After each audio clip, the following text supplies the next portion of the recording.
I think if we're honest, a lot of us have struggled in the last few months, haven't we? Listening to that was Dr. Kim Dienes, who's been studying the effects of lockdown on our mental health, with us this morning. Doctor, good morning. Good morning, Lorna. How are you doing? Morning. Yeah, I am all right, thank you. Well, do you know what? If I'm really honest about it, I have had better day. I've had better days. Obviously, I think a lot of us are, and it's very easy, isn't it, to just go, "Yeah, I'm fine." I found it difficult yesterday. I had one of those days where it was a bit of a struggle. And I know I'm not alone in that. I'm not sure whether it necessarily helps all the time to know you're not alone. But there are a lot of people who are struggling through lockdown, and it's taking a toll on us. Absolutely. And I think that hopefully it does help a little bit to know you're not alone. We've been talking to people since March as part of our research study, and there have been ups and downs, and it's what a lot of people are saying, that they can have a good day, they can have a bad day. And then over the whole lockdown, there have been good and bad times. We were seeing a lot of depression and anxiety during the first lockdown. People kind of got better over the summer, right? They were able to get outside a little bit, have some sunshine. Even in the fall, they were doing okay. They had Christmas to look forward to. And unfortunately, with this lockdown, we're seeing a little bit more of the down mood and a little bit of loss of hope, which I don't like seeing. That's the hard thing to see. But it's kind of what Chris was saying, wasn't it? That you don't want to look too far ahead right now. You don't know what's there.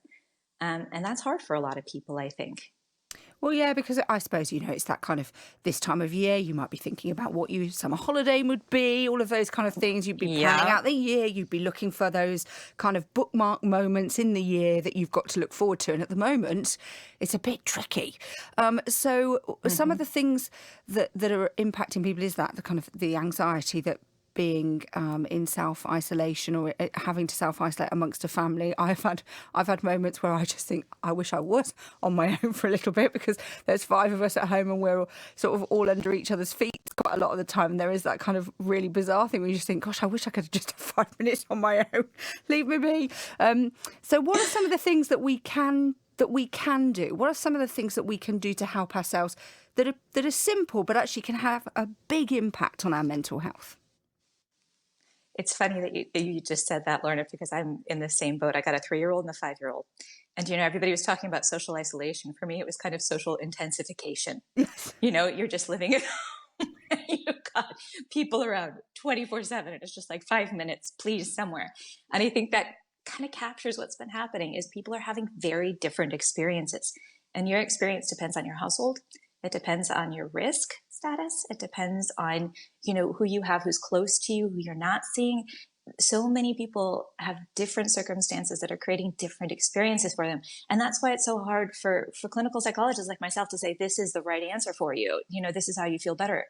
Because one of the things you have to do in some ways is to notice yourself and pay attention to yourself, which can be very hard for people, especially when they might be taking care of others. But to notice what improves your mood. So take a step back from that big picture. We've all been focusing on the news. We've got to do it, but focus just a little bit on the things that make you happy in the moment. And Chris actually captured that well in what he was saying, that day-to-day focus. What can I do today that will make me feel a little bit better? And notice, pay attention to your mood. Notice what makes you feel a little bit better.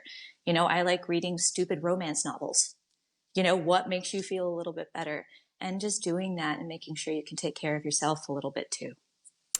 Great to talk to you. Thank you so much. It's so important that you do. Just take a moment to recognise what makes you feel better, that you can pop in your own mental health toolkit.